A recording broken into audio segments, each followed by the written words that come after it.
লজ্জা লাগে না বাবা? কিন্তু মেয়েটার যন্ত্রণায় সে হার্ট ফিল করলো।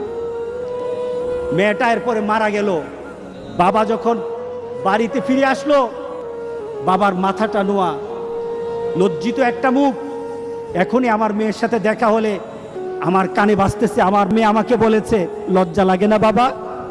আমি কিভাবে আমার মেয়ের সামনে যাব? এই চিন্তা যখন করতেছে, এমন সময় দরজা খোলার সাথে সাথে একটা চিৎকার শুনলো। স্ত্রী চিৎকার বলতেছে, আমার মেয়েটা মারা গেছে। বাবার কানে তখন বাজতেছিল রাতের কথা, লজ্জা লাগে না বাবা? তার জানাজার ব্যবস্থা হলো। মেয়েটাকে যখন কবরের মধ্যে দাফন করে দেয়, কবরের মধ্যে রাখা অবস্থায় বাবা চিৎকার করার কথা ছিল, বাবা চিৎকার করে নাই, বাবা হেসে দিয়েছে। তাকে জিজ্ঞাসা করলো, তুমি হাসছো কেন?